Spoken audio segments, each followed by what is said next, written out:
You're listening to There Ought to Be a Law, the Center for Auto Safety podcast with Executive Director Michael Brooks, Chief Engineer Fred Perkins, and hosted by me, Anthony Simino. For over 50 years, the Center for Auto Safety has worked to make cars safer. Welcome to the world's greatest podcast, the only podcast that will ask the tough questions like, do cats just view humans as furniture that feed? Furnitures that feed? Furniture that... Anyway, we're going to talk about, not about that. We're going to talk about auto issues. How's that sound? That sounds great. Good morning. How are you, gentlemen?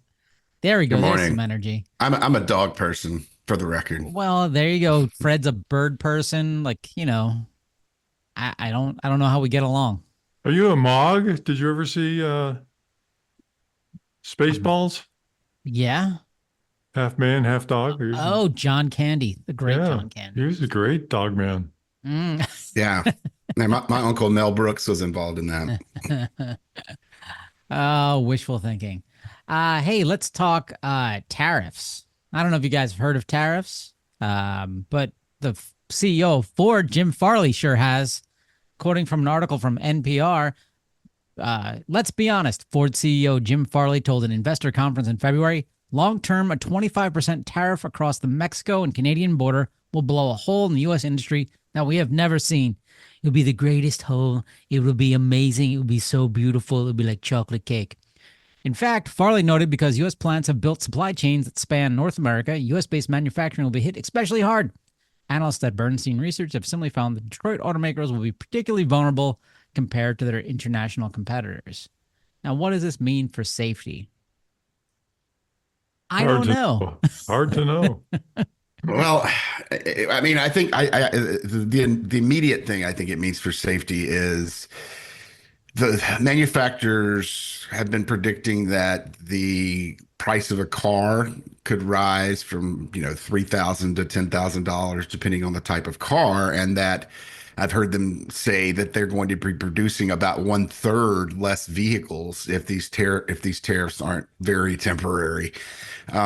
Which means that, we rely to get new safety technology on the roads, to get better automatic emergency braking, to get better vehicle designs on the roads. We rely on some sort of turnover to make that happen. And if less cars are being produced, less cars are being purchased, then that turnover slows down significantly. So, one of the major impacts on safety is going to be the fact that older cars are staying on the road longer. We're already at a position where older cars on America's roads are older than they've ever been. They're over 13 years old right now, I believe, as of last year.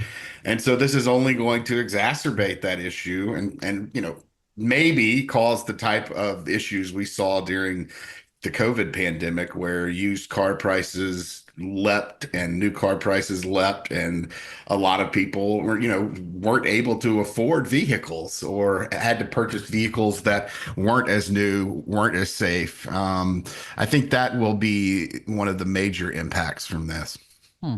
You always see auto manufacturers complain like, oh, it's $3 for this little safety thing. We're not going to do it. So probably that's going to do that. I had coffee yesterday with super fan of the show, George from Canada, and we were talking about the Hyundai Kia problem with the kids stealing it here in the U.S. Everybody remembers that. And part of the problem is those Hyundai Kias didn't have an immobilizer. Whereas in Canada, apparently they never had this problem because Canadian law required them to have an immobilizer. And that's just a $3, $4 part. So I just imagine this is just more $3 and $4 safety parts and security parts that auto manufacturers can be like, look, we got to charge you 10 grand more because some dumb trade war. Brakes are only 3 out of 4 tires. That's it. We're only getting some of the wheels are going to stop. I think it's more of a problem than that. Think of something like an airbag. An airbag Yes. costs $1,000. It has to cross borders several times when it's being manufactured. So part of the manufacture might occur in Canada, part of it might occur in Mexico, part of it might occur here. Parts come from everywhere. So as all of those individual parts come in, each of them is going to be assessed a tariff. And as the partially assembled part transfers across the border, it may also be assessed a tariff. So this is going to Right. have a dramatic effect on lots of components. So I don't think anybody yet knows because some person, an unelected bureaucrat, no doubt, will have to establish the rules for how these tariffs are going to be accomplished. And of course, this gives the politicians numerous opportunities to wield influence over individual companies and decisions. So that's another aspect of the tariffs that go towards the favor of the politicians. Another good reason to have them is simply so they can make winners and losers out of the various constituents. Well, I give a big thumbs up to Ford CEO Jim Farley for being the only one to actually speak up on this issue and be like, "We're gonna get screwed." Well, I noticed yesterday there were some other folks, our friends at the Alliance for Automotive Innovation spoke out pretty clearly, as basically saying that, prices of some vehicles could rise 25%. They didn't seem all that excited about the prospect of tariffs, that the Canada, Mexico, United States automotive production pipeline has been relatively stable now for about 25 years, and this is going to throw a pretty massive kink into it. And the industry seems to be fine with the status quo. Typically, they are, because I think that having a predictable marketplace serves them better than what they're about to get. So I and I'll get to this later, I think in my gaslight, but I think the industry has a very different view of this subject than the administration, but they are a little unwilling to speak up, as Anthony just pointed out. Well, to paraphrase Fred Perkins, everything in the future will be more expensive. I'm going to jump to a op-ed in The Guardian. This is a really good one, titled, "If Road Deaths Were a Virus, We'd Call It a Pandemic. Safer transport helps us all, and we need it urgently." This is basically, they're breaking down how dangerous the roads are, and globally, it's over 1 million people every year killed. We've talked about in the U.S., it's over 40,000 people a year killed. Some hucksters like GM Cruise and Waymo will be like, computers are better than humans. No.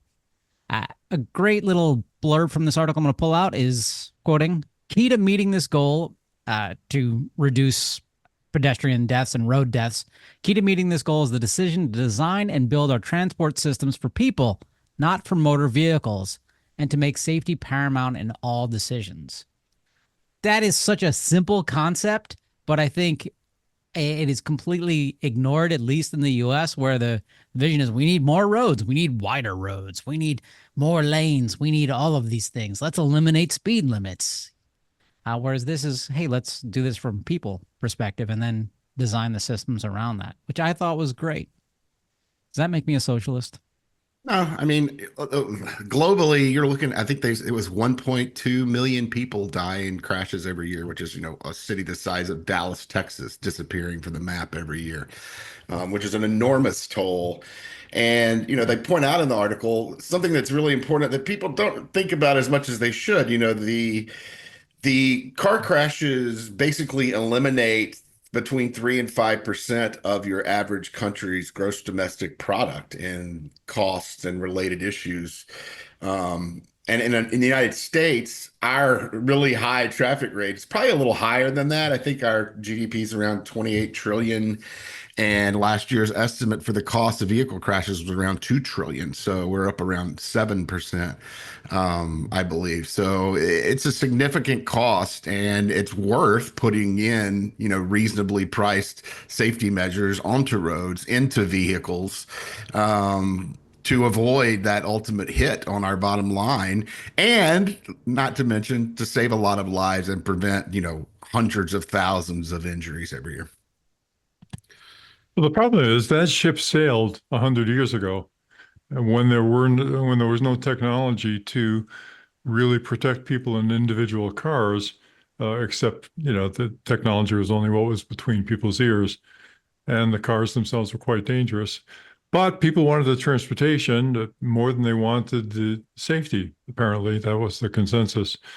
But 100 years have passed, and now there are a lot of technological solutions that can be put into cars.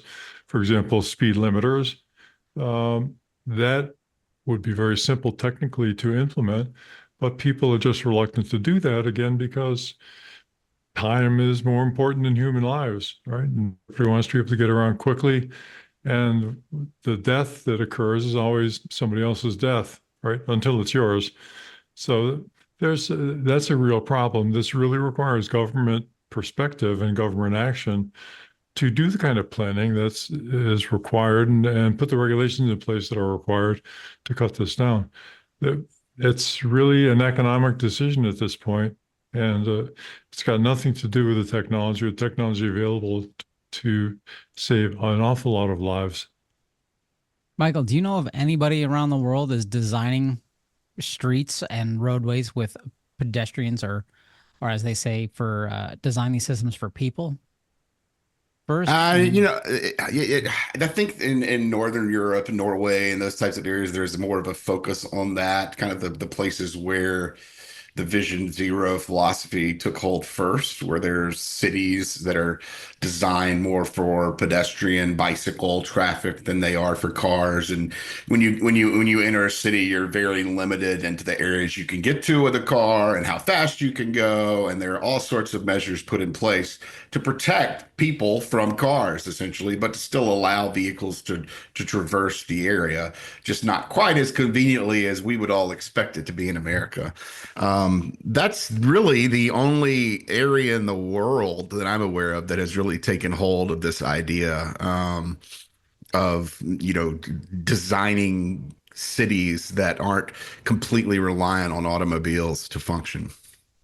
So again, I think Fred would argue we eliminate the human, we let the computers drive everything, right? Sure, why not? Great. Along with that, we have, I believe it's my favorite car company, Maserati, is now this is I don't get this, but I'll try. I'll try and get through this. So Maserati, there's apparently an autonomous vehicle speed challenge where, I mean, for an engineer's point of view, this has got to be entertaining as can be. It's let's build a supercar and have it drive itself as fast as possible. As best I can tell, it's only driving in a straight line, but it's unclear. So there's an article in The Verge quoting, "These world speed records are much more than just a showcase of future technology." Paul Mitchell, CEO of India Autonomous Challenge and a aid adoption BV, said in a statement, "We're pushing AI driver software and robotics hardware to the absolute edge. Doing so with a streetcar is helping transition the learnings of autonomous racing to enable safe, secure, sustainable, high-speed, autonomous mobility on highways." Nonsense. Not okay, Fred. Very technical question for you. Okay, so you're a computer. Does your processing power change based on how fast that computer is moving? Why are you insulting me, Anthony? I'm not a computer. Okay. Because I try to be so nice too. I'm No, not. I mean, is this your gaslight? No, nominee? this isn't I my think it should be, because- gaslight. It should be, It could but be. it could be a gaslight. This is nonsense. I mean, driving a car in a straight line has absolutely nothing to do with the safety challenges that confront AVs operating in populated areas. They're completely separate technical issues. Okay, and I Yeah, can't it seems tell like those are they're straight trying lines. to seems like they're trying to bootstrap themselves into making this sound like it's something important when in fact it's just a bunch of speed junkies playing with toy cars. Yeah, this is. I mean, I'm surprised Kyle didn't wind up here.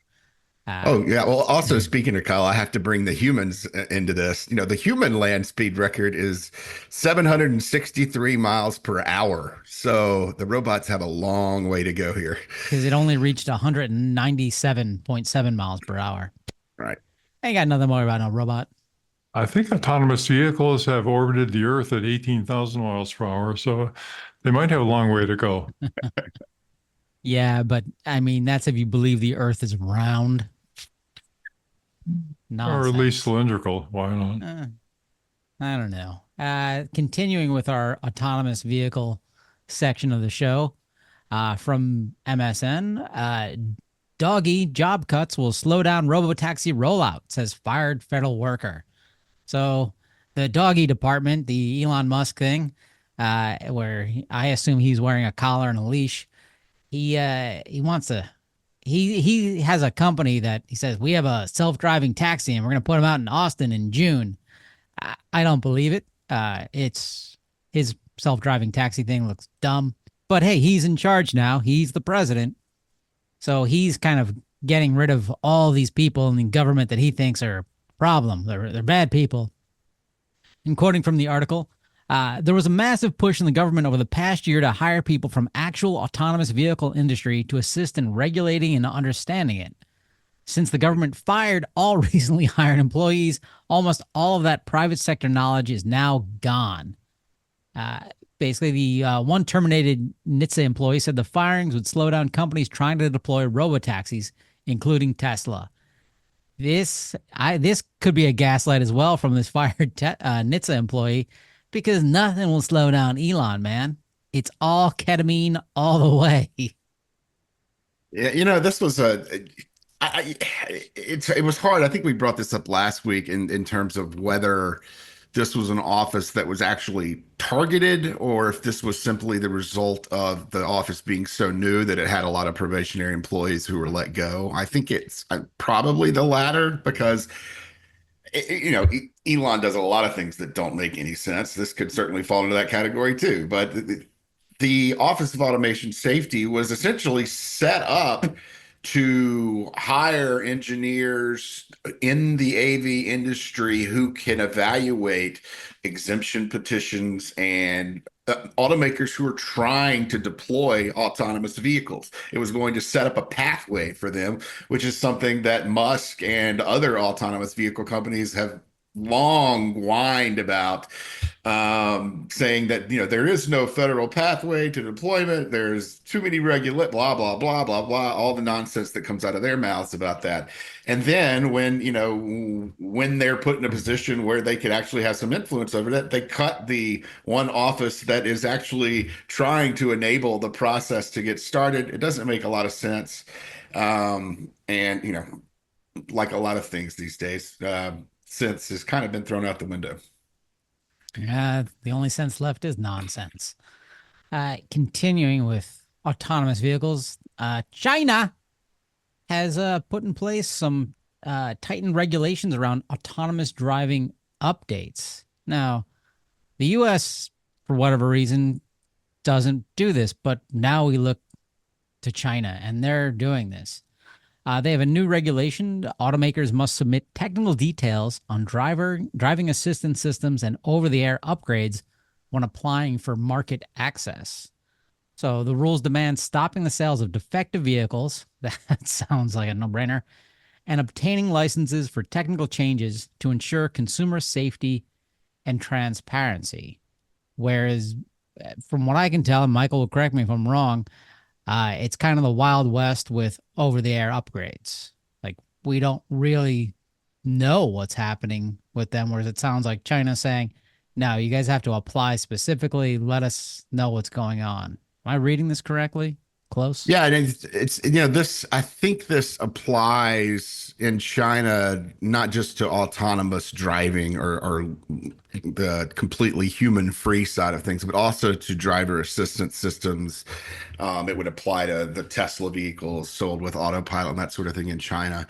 So advanced driver assistance and those anytime there's a recall or a safety issue with those that can be addressed by an over-the-air update, rather essentially than doing what we do in America, which is just trusting the manufacturer to do everything right and beaming out this update to vehicles. China requires that manufacturer to provide some proof that the update is actually doing what it's saying it's going to do and not going to cause any additional problems, and approving the update before it can be released, which I know that certain American manufacturers would balk at the idea of that. I mean, in China, obviously, there's a different system involved with getting vehicles on the road. There's more of a type approval system, whereas in America, we just trust the manufacturers and let them sign on the dotted line to basically say, "Hey, we've met all the standards, and we're going to start selling this thing."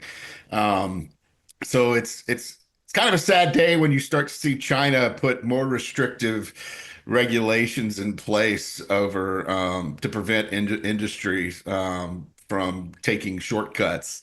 But that's where we are right now. Well, from Dev Discourse, I'm going to quote, under China's regulations, these upgrades are considered product recalls. These upgrades being over-the-air upgrades. Are considered product recalls, raising questions about whether consumers might need to return vehicles for refunds. The rules obligate those planning over-the-air updates, upgrades to fix product defects, or implement recalls to halt the production and sale of defective vehicles immediately. So this is a lot more strict than. Well, that's similar to the United States in some ways. For instance, if you even if you are beaming an OTA update to your fleet of vehicles that exist out in the wild that have already been purchased, until all of the vehicles that are in stock at the dealership or waiting to be sold also have that upgrade, you have to stop selling them. So that's somewhat similar to how it works here. Although in China, it looks like they would have a approval process there that might lengthen the time period between developing the OTA and getting it into the vehicles and being able to start selling again. But also, there's an additional kind of clause in the Chinese regulation that if fixing the defect means that you're making changes to the main technical parameters of the vehicle, automakers have to go back and get a license for those changes before they can resume production. So that puts another level, another check on the ability of automakers to do some questionable fixes that might be really cheap, but might not actually address the real danger. We've pointed out a lot of situations, not necessarily with autonomy, but where manufacturers have put software fixes, we call them free calls. Manufacturers will put a software fix in place that's super cheap that basically covers the fact that there is a physical defect in the vehicle that needs to be addressed, and the software update is simply a patch to kind of prevent that physical defect from raising its head. So in China, it doesn't look like that would fly, at least as it pertains to vehicles with some sort of autonomy. So there's a lot more reporting and a lot more, frankly, China looks like it is taking vehicle safety more seriously in many ways than the United States at this point. Amazing. This podcast brought to you by cod liver oil. It won't cure what ails you. And it might be available at Piggly Wiggly. But instead of going to your Piggly Wiggly and buying cod liver oil or vitamin A to cure your measles, go to autosafety.org and click on donate. It won't cure your measles either, but it's money well spent, and it doesn't taste gross like cod liver oil. It's horrible. Autosafety.org. Click on donate. And continuing with the world of Tesla, let's go. From Electric, Tesla drivers are racking up fines using full self-driving in China. China again. Quoting, the feature is called Autopilot Automatic Assisted Driving on Urban Roads, as Tesla seems more cautious about using the term full self-driving in China, but it is a feature known for being in the full self-driving package everywhere else. I love this. It's called Autopilot Automatic Assisted Driving on Urban Roads. So at least in the name is kind of geofenced now because it's not designed for off-roading. This is great. I don't know. There's a point at which, when in the use of the English language, you put so many words together that the phrase becomes meaningless. I think we reached it with that one. Further in the article, quoting President of the U.S. Elon Musk, by the way, we're about the biggest challenges in making FSD work in China is the bus lanes are very complicated, and there's like literally hours of the day that you're allowed to be there and not be there. And then if you accidentally go in that bus lane at the wrong time, you get an automatic ticket instantly. So it's kind of a big deal, bus lanes in China. So we've talked about this a thousand times in the show. One of the big problems that we have with FSD and autopilot is it's not geofenced. These are highly mapped roads. The bus lanes don't magically appear and disappear. They're mapped. You could, I don't know, geofence this part of the road? Anyone? Well, if Tesla were to participate in the discussions within the SAE about what is the definition of the ODD and where is it, can you even define exactly where the vehicle should be? All of those regulatory discussions and industry consensus standards, Tesla simply does not participate. And these subjects come up all the time.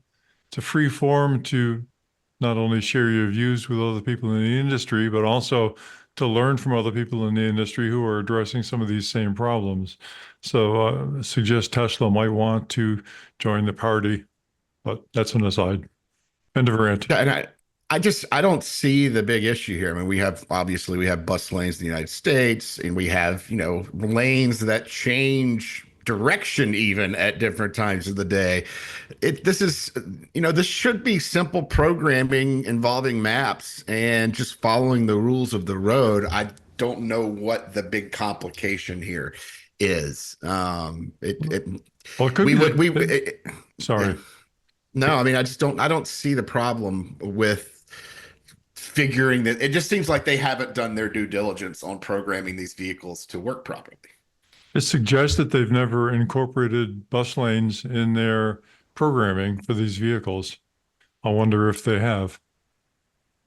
No, it's a tech bro walks into a room. He's exposed to something he's never heard before and goes, whoa, that's really difficult and complicated. And then he goes, well, we don't need this. This is garbage. I mean, that's what it is. And I hate to do it, but we got another Tesla piece. I know. I'm getting exhausted of it too. Last one. Promise. Fingers crossed. From Futurism, terrifying footage shows Cybertruck on self-driving mode swerve into oncoming traffic. Oh, God, Jesus! So this guy's driving his Cybertruck. He loves it. And his Cybertruck wants to make a left turn into oncoming traffic. Thankfully, this guy was not playing video games or watching movies, and he grabbed the steering wheel and pulled himself back into safety. I mean, this was one of the things where it was not some obscured, it was not fog, rain, snowing, night. It was the middle of the afternoon, plenty of light, and this car just said, oh, Elon made me. I must end it. It's an unprotected left turn. It's something that we've seen Teslas fail at, throughout their history with full self-driving. It's been a problem that has come up over and over again. And, if you look at the video, the Tesla clearly knows there's another vehicle approaching it and then tries to make the left turn anyway. So what does that say? I mean, it's detecting another vehicle that's proceeding directly at the vehicle that's about to turn, and it's just going to turn right into it. I mean, that's clearly a failure in programming. I mean, it's not even an issue with the sensor system. I mean, the approaching vehicle shows up on the monitor, so it knows it's there, and it literally looks like it's trying to end its life. So it's just the latest problem in Tesla automation that is, ultimately going to kill or injure people if they don't figure it out, or frankly, if Tesla doesn't start including, a better sensor package and putting a lot more work into the autonomy. All right, I'm going to jump into gaslights then. And I kind of lied. It's Tesla adjacent, okay? Mine is something called Tulip Share. Tulip Share is I don't know. Well, let me just quote from this New York Times article. Some investors want to pressure Mr. Musk to focus more on Tesla rather than his role as director of the so-called Department of Government Efficiency. Tulip Share, a shareholder advocacy group, is planning to ask investors at Tesla's next annual meeting to tie Mr. Musk's pay to his, and this is the gaslight, to tie Mr. Musk's pay to his performance on environmental goals, social responsibility, and corporate governance. I don't think Tulip Share is a real thing. This is nonsense. Clearly, they've never heard of Elon Musk. Ty is, come on, the environmental goals, social responsibility, and corporate governance. Unless his environmental goals is burn it all down. Social responsibility is I don't even talk to my kids. And corporate governance is you're all fired. Like, come on. That's my gaslight. Boo. Done. Ooh. All right. Michael, you got a gaslight? Yeah, my gaslight is, I believe, someone who's never made an appearance in our gaslights before, but someone who is well practiced at the art of gaslighting. Donald J. Trump last night Whoa. in his speech before Congress, made some comments that I don't see how anyone on earth could believe they're true, although, we're at the point where, that's kind of expected out of his mouth. But he said, talking about the tariffs, which, is a beautiful word, isn't it? He said that beautiful. along with our other policies will allow our auto industry to absolutely boom. It's going to boom. I'm not sure what kind of boom he means, if it's an explosive boom or if it's a financial boom. He wasn't specific, but the gaslighting portion is that Trump claimed his decision was well received by top executives from the majors, he called them, apparently talking about the three largest U.S. automakers, Ford, GM, and Stellantis, which is questionably an U.S. automaker these days. And he said he spoke to those majors yesterday, all three of them, and the top people there, they're so excited. Meanwhile, the industry group that represents those three majors, the Alliance for Automotive Innovation, was coming out and saying that tariffs weren't a good idea. And we just heard from Jim Farley, who clearly doesn't believe that the tariffs are a good idea. So I don't know where the president thinks he's getting this. I think it's just total bullshit in support of a tariff idea that is going to cripple the industry and raise consumer prices and ultimately have no real positive effect on Americans. And so because of that, just clear line of bullshit, I'm going to give the president my gaslight of the week. Well done. Mr. How do you Perkins. know when Donald Trump is lying? Are you going to do the lips is moving? Yeah, you can see his lips moving. That's right. Now you have me picturing his lips in my head. Thanks. Thanks. Well, that's what you get for watching this speech. I didn't do that. That was Michael. All right. No, Anyway. I didn't watch it. I didn't watch it either. I took those comments this morning. I can't stomach State of the Unions and that type of thing, no matter who is giving them. That's not something I'm that interested in. No, I'm All with you on that. I'm with you on that. So, all right, my gaslight illumination this week is regulatory reliance on industry consensus standards. So we've all seen this where legislation will reference an SAE document or an ISO document or something like that and says, well, this is now got the effect of law because we've built it into the regulation. So I'm going to say a few things about that process, and this is not a reflection on any individual involved in this process. They're all my friends, and they're all engineers, and they're working hard towards doing the right job. But there are some systematic problems with this approach. First is that the consensus standards are heavily weighted toward industry favorable bias. Almost all of the people who are in these groups that are developing the regulations are funded by industry. There are very few who are funded by anyone else. There are some university people in there as well. In most of the meetings that I attend, there is only one person who is actually funded by a safety advocacy organization. So Is that you? that is me, yes. So when they say industry consensus, it means that everybody votes on the resolution or the document or whatever it is, and majority wins. Well, that's great, unless there's a bias towards a particular viewpoint and the minority views are underrepresented, even if they happen to be factually superior. So there's a problem.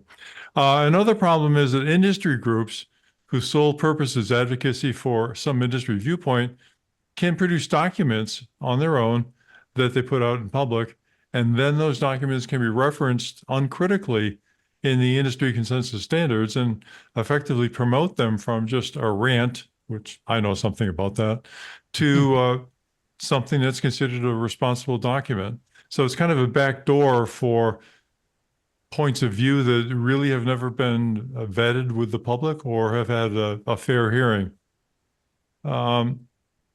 This is A like few- the Dick Cheney quoting an anonymous source in the New York Times about war, and the anonymous source was him. Yeah, and Yeah, you know, that's and what like it is. the Hoover Institute will reference documents that's produced by the Cato Institute that's based upon a news report that's on Fox News, and you shuffle it through a bunch of hands, and what is that game called? The guys, the three-card Three card Monte or Monty. something. Yeah, Yeah. there you go. Kind of like that. Few consensus standards are reviewed by safety experts. Businesses generally have one person, or maybe just a couple people, who they tag and fund to participate in a particular industry consensus group, like the SAE or the ISO or IEEE, or a lot of these different groups. It's very hard for one person to have sufficient scope to cover all these different technical areas. But the reality of the industry is that they only fund one person to do this typically. That's not always true, but that's typical. And it makes it very difficult to get adequate engineering content into all of these different groups unless additional people are funded for whom that regulation is part of their technical background. It's not reasonable to expect the regulators and their staff to be experts on all these things.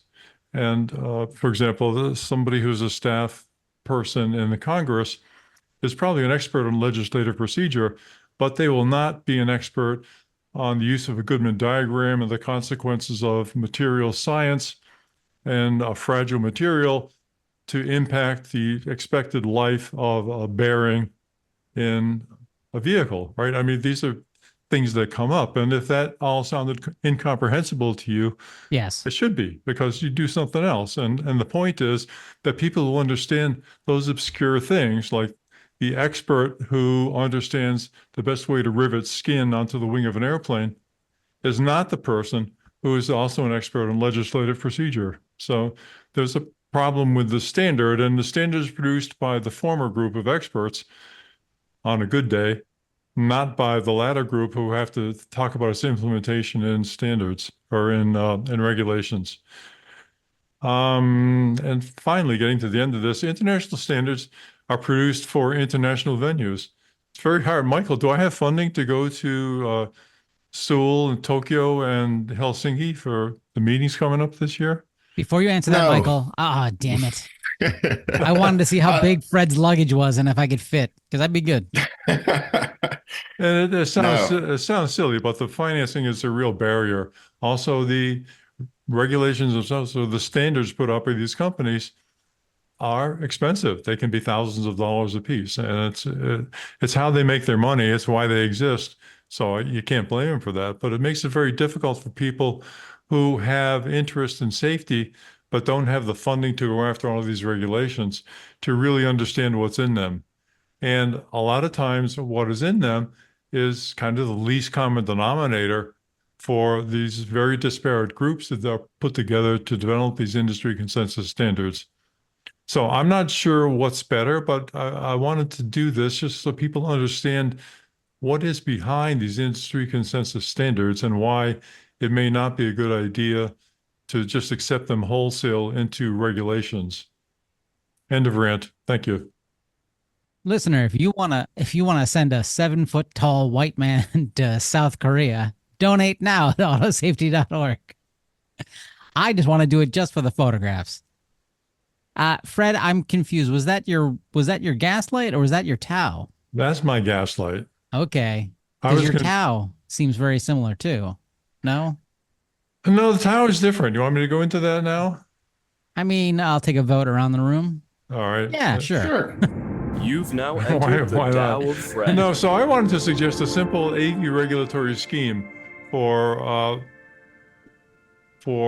state legislators, local, national, federal, international, who knows what. But basically, if you go back to what's called the System Engineering V, on the upper left-hand corner, you have a set of requirements that you put out. and that governs the design of the system, whatever it is. Then in the upper right-hand corner, you have validation of those requirements, and everything that happens in between is basically just a process that allows those requirements to be manifested by some device that you're producing. So what I'm suggesting is the first step in this simple regulatory scheme is for whoever is the regulatory authority to review the developer's safety requirements for that system. Not the whole thing, not a type certificate, but just look at the safety and see what the developer intends to do to manifest safety in this device. And then at the end of the chain, when they're proposing to put these out on the road, the regulators can then come back and say, okay, show me the evidence that you've accomplished each of these safety requirements. Why should we assume that you've passed? Or why have we assumed that you failed? Or if you're not quite there, tell us what you're going to do with a conditional approval. What are you going to do to eventually satisfy this safety requirement that you agreed to that needs to be done? And then if the developer has any such conditional approvals, the developer needs to put together a plan for closing out any of those liens on the unfulfilled safety requirements. I think this is pretty simple, actually. It's far less intrusive than a true type certificate, but it's a great way for people to know what you should expect this vehicle to do, what the developer has to do to achieve those requirements, and then evidence that, in fact, the developer has achieved that. Right now, the state of regulation is that nobody knows what the safety requirements are for any particular vehicle that's being put out on the road. You want to put out a robotaxi? Great. Tell us how it's going to work. Tell us how you're going to avoid the blind person with a seeing eye dog crossing the intersection of 7th and Spruce. We want to see that. So anyhow, that's my TOW this week. That's a very simple approach and a rational approach for regulators to look at AVs before they're used on the road and confirm that at least the safety requirements that have been imposed by the developer have in fact been accomplished. So these companies already have this information, I imagine. I mean, I've not worked in the auto industry, but in the software industry, you have to have kind of this is our performance standards. This is the goals we're going to try and meet. And you've got to say at the end of the process, be like, did you meet it or not? And then you go back through and figure out, yes, I met it, or no, I didn't. So right. they're doing that, I imagine, with engine performance and battery performance. Every rational engineering development does this. Right. Okay. So the question, so Tesla doesn't then. But the okay. AV people are saying, well, it works. Let me put it out on the highway and see if it kills anybody. That's not the same approach. Well, future guest of the show, Ford CEO Jim Farley. It'd be great. This is something you can talk to us about when you agree to come on the show. I've just invited Ford CEO Jim Farley to the show. Anthony has a crush on Jim Farley. I just want to let our listeners know. Well, I don't know if it'd go that far. Well, you had a crush on Kyle. You had a crush on Kyle, too. Yeah, I wanted to crush Kyle. Yeah. Yeah. And I crushed him. Okay. Waymo, you're next. But so that I like this idea, Fred, because again, like any rational engineering department, even just grade school level engineering department, some college level course, you need to do this. You need to show this. I mean, just forget regulation, just from an engineer's point of view, you're on a complex problem. You have to remember, wait, what were we trying to accomplish here? Because at times marketing will come in and be like, can I get in cornflower blue and change this? And they'll have all sorts of weird change requests and be like, wait, were we building a car? No, we're making pancakes. Well, I would think they've all got it, but I'm not sure until somebody sees it. How do you really know? Right. The safety folks are generally not in the corporate suites, right? Mm-hmm. They're generally down in the dirt somewhere doing what they do. And they dust them off when a regulator comes by. Yeah. Trot them out for special occasions, I suppose. But I mean, that's generally what happens in American industrial enterprises. Interesting, in Japan, the safety people all have different colored hats. So they go through the factory And everybody knows who the safety people are because they've got a different colored hat on than everybody else. So, you bring them in because they're circulating around and they monitor the processes. They're very easy to find them. They're very visible. Different approach than what you see in the US. But again, if the companies don't want to share their safety requirements with the world, that's fine. Every regulatory body has provisions for handling proprietary information. And there's no reason why sharing that with the regulatory authorities means that you're going to share it with the public as well. So everybody says they want to be transparent. Everybody says they want to be safe. All right, here's how you do it. Show people what you're trying to do, and then show them that you've done it. Simple. I like it. Easy peasy. Yeah. So, listener, if you happen to work in the auto industry, let us know if you guys do this. Write into contact@autosafety.org. We've been protecting whistleblowers for 50 years, over 50 years. And not even asking you to blow the whistle. I just want to know, hey, you work at Toyota, you sell something called Safety Sense. I'm assuming that you guys have some sort of documents. You don't even have to share the documents. Just tell us yes, no, unsubscribe. One of those. I had a friend in Detroit who saw a defect in, I think it was an engine block that was coming through. So he shut down the entire River Rouge plant because somebody said, "Oh, you're empowered. We're doing safety now." It didn't work out particularly well for him. I love it. Moving on to somebody who I don't think things are working out particularly well for. You guys remember Dracula? Remember? Oh, wow. Yeah. So I think we covered this story like a year ago, maybe. Yeah. And this is a guy who, he's interesting. This is a flying car company, Aleph. And we're going to have a link to the article from bgr.com, whatever that means. And it has a embedded video there. You can see this flying car prototype. It's really flying, but it looks like a 1950s knockoff of like Outer Limits, showing how the thing moves. Like you're literally looking for the string. It's a flying car that I don't understand what the problem it's trying to solve is. It's the guy, I can't pronounce his name, but he says it will reduce traffic, make the world more efficient. That's just everybody is a gaslighter this week. Yeah. You just have to watch the video and the guy to really get a feel for the the car does not look like it could drive. It doesn't look very heavy. It looks like it may be only a few hundred pounds to allow the lawnmower sounding engines that are powering it to bring it off the ground. So it's very odd, but this guy, Jim Duchovny, who is the CEO, is continuing to push this idea. I'm not sure exactly who's funding him, but whoever they are, I question their capabilities. Bitcoin, bro. It's Bitcoin. It's a very silly looking thing. It doesn't move very far, but I will give him this because I listened to his whole thing about how it'll reduce traffic. No, it won't. It'll make the world more efficient. No, it won't. But he did have one case that I thought was okay. One use case, which he said for search and rescue, because it can get into tight spots that like a helicopter couldn't because of rotor blades. And I'm like, oh, maybe.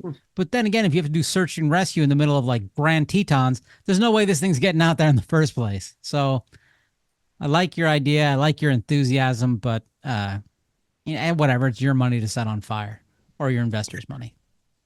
And with that, hey folks, it's Vehicle Safety Recall Week at NHTSA. That's right. It began March 3rd, and it focuses on the importance of checking for recalls and getting any unrepaired recalls fixed immediately for free. I don't know why they have to say it like that, because all recall fixes are free. But it's Recall Week at NHTSA.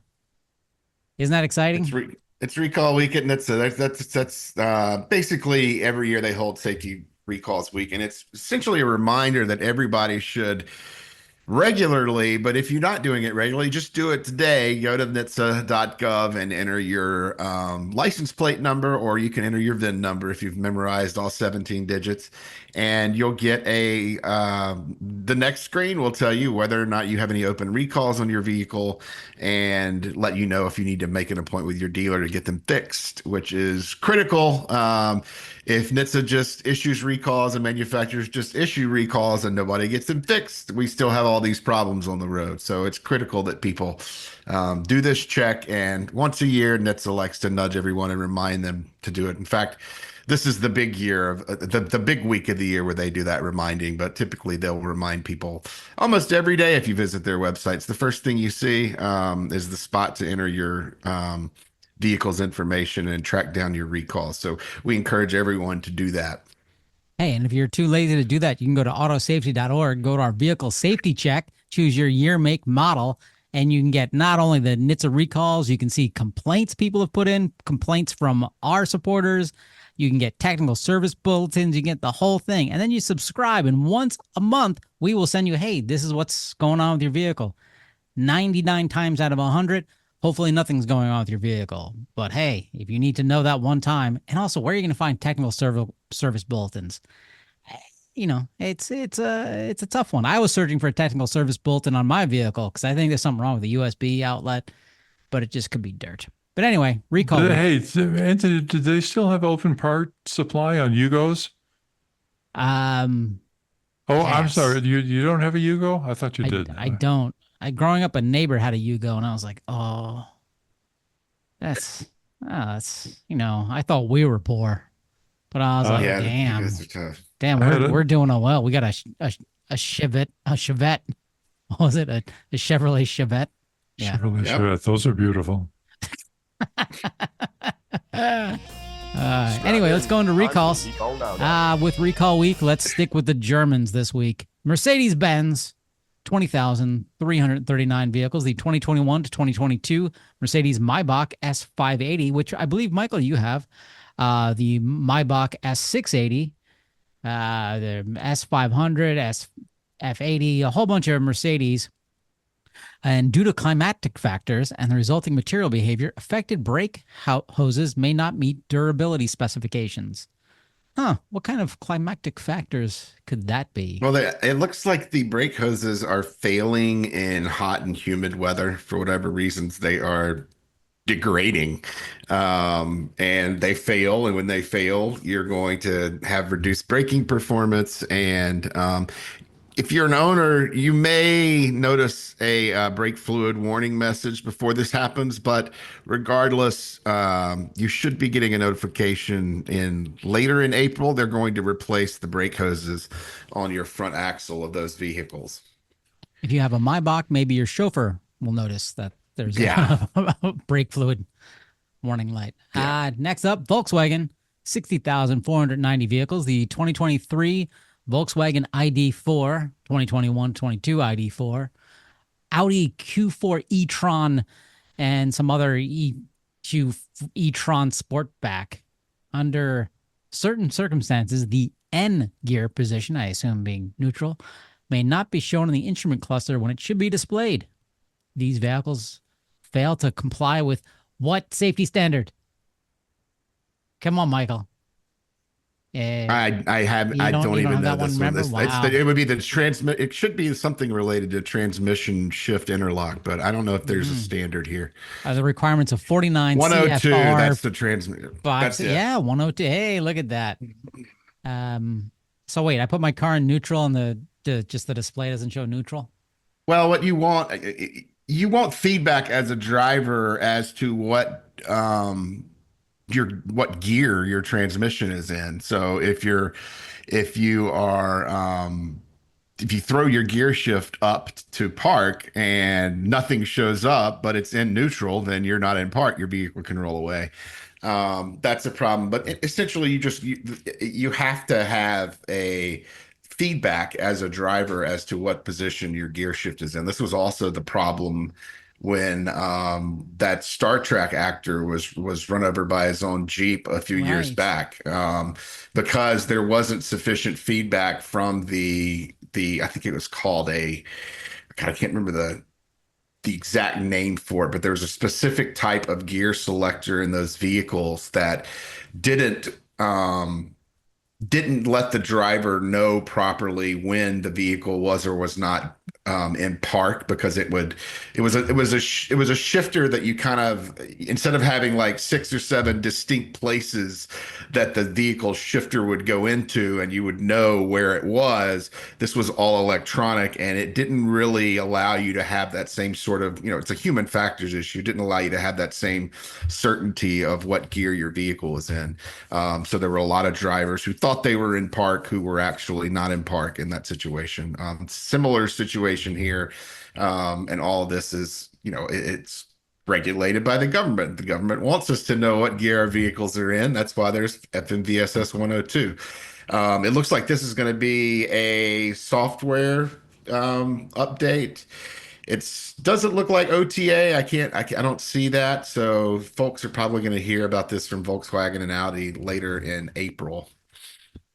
Let me just jump in and say that I'm sure our listeners already do this, but you should always set the emergency brake when you park your car, because when you put it in park, it blocks the transmission. Or if you absentmindedly put it in neutral, as Michael just said, your car could roll back. But if you set the emergency brake, it locks the wheels, so your car is not going to go anywhere. And it's a very simple thing to do, but try to remember that, folks. We want to keep you around. What I like to do too is when I get out of the car, I just slash all my tires, so then it doesn't roll. Well, you're in That's New smart. York, or it's a little different in New York. Yeah, I stop people from slashing it for me. Last up, Volkswagen. 13,769 vehicles. The 2024 Volkswagen ID4 again. Wait, they have multiple recalls? Yeah, they were both. Yes. Oh no, this is the 2023 in the past one. This is the 2024 and the 2024 to 2025 Audi Q4 e-tron. And in the affected vehicles, condensation may form within the onboard charger with the integrated DC-DC converter, causing electromigration on the printed circuit board due to insufficient protective coating. I like electromigration. That's they opened for Kraftwerk, I think, back in '78. Yeah, this Yeah, go ahead. basically this is a failure of the circuit board, and ultimately whatever electromigration is, the integrated onboard DC-DC converter fails and doesn't charge the battery. And ultimately that prevents you from starting the vehicle. But also, this is the 12-volt battery that's affected here, not the main electric vehicle battery. So it controls a lot of and assists a lot of the electronic controls and assisted functions in your vehicle. So if that battery dies, you can lose some of those controls. You can have reduced driving functions. They're not specific about what functions these are, but you can just use your imagination there. It's dangerous. What they're going to do here is sometime, I believe in, gosh, I can't even see a date on this one. Oh, April 29th. Sometime in late April, they're going to let you know. And you'll have to go into the dealership and they're going to replace that converter with an approved converter.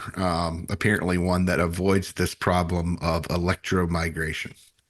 So I'm not sure that this is the problem, but here's some information you can use at your next cocktail party. So pure tin solder, which is used in many circuit boards now, can be a problem because pure tin can grow what are called tin whiskers. They're little, just what they sound like. They're little whiskers that grow out of the tin. And if these two cross from two different positions, you can get a short circuit, or you can destroy the electronics on them because these tin whiskers are conductive. So normally circuit boards that are going to be used in challenging environments, like hot, humid environments or salt air, will have a chemical cover put on them so that even if the whiskers do grow, they're unlikely to contact another one. In the military, you're required to put a certain amount of lead into the solder because that can prohibit the growth of the tin whiskers. So I'm guessing this is what they may be talking about with electromigration because it sounds consistent. There, now you're set for your next cocktail party. Surprisingly, I was actually interested in that because I have lead-free solder. Because I was like, I don't need No. solder with lead in it. But now you're convincing me maybe I do. But it also reminds me, as a kid, I had an electronic battleship, and as a lot of kids, I would take it apart and I bridged part of the circuit board with my finger, and it would get the craziest sounds possible. It would like mix different sounds. I like that. Yeah, You could have been an engineer. I could have, but I couldn't afford the cut and pay. Hey, with that, folks, thanks for listening to another episode of There Ought to Be a Law. We'll be back next week, and if you have any questions, comments, concerns, or you want to donate money, send it. I'll post my PayPal address. Not PayPal. Stop it. Yeah. Okay. Autosafety.org. Subscribe. 5 stars. Tell all your friends. Bye-bye. Thank you. Bye, Bye-bye. everybody. For more information, visit www.autosafety.org.